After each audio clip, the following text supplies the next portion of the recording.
My name is Colleen Brunetti, and I have been a PH patient for almost 5 years.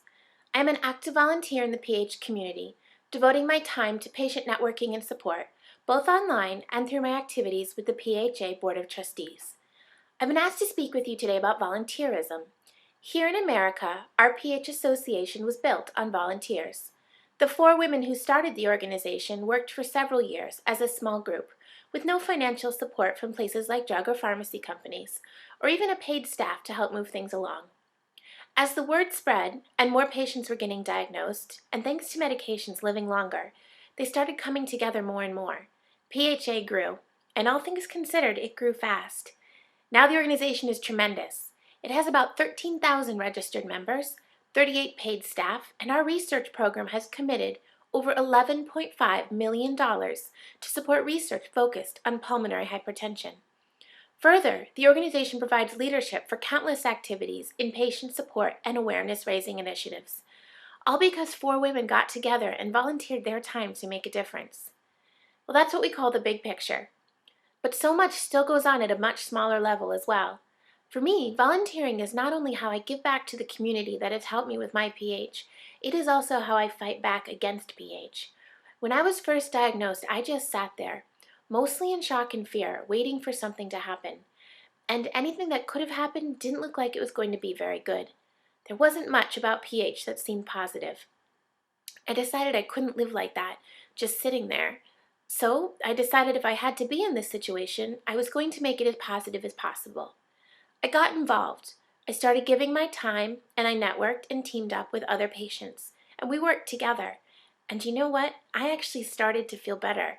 Sure, I still had PH symptoms. I still did take a lot of medication, and I was still scared and uncertain. But I no longer felt that horrible dread and despair. I no longer felt alone. I was making a difference and was better off for it. Other patients tell me they volunteer so they don't feel so alone. They volunteer so that other patients and their families do not have to go through what they did when they felt isolated or were wrongly diagnosed. They say it helps make sense out of a disease that can feel senseless, and that volunteering gives their life a purpose.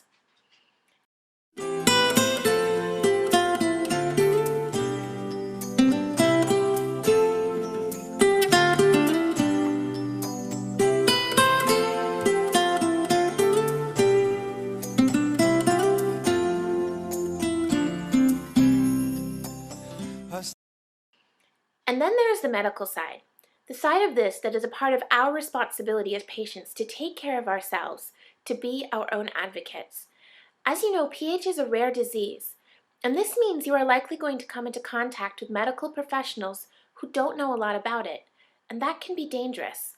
It's our job to participate in educating doctors and nurses who have never come in contact with PH about the disease, and it will help in how they treat you, and it might even help them identify a future patient.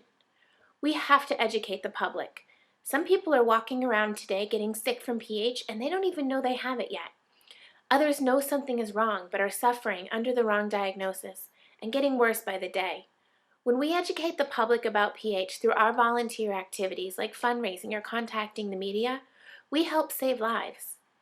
Even with all the advancements in screening, diagnosis, and treatment, time is not yet on our side, but there is so much hope. Medical advancements are happening rapidly, in part because patients and those who love them are raising their voices and demanding the research and volunteering their time to help that along, and also supporting each other while we wait. I believe a cure is coming, and we don't know from what corner of the earth it will be. Maybe it will come from an American team, maybe a European team, maybe a Korean team. It's literally a worldwide effort, and I can't wait to see what happens. Thank you for having me speak virtually to you today, and I'm sorry I could not be there in person. I hope your conference today is a chance for you to further your understanding of pulmonary hypertension, network with other patients, and give some thought to how you can help move us to a cure. Have a wonderful day.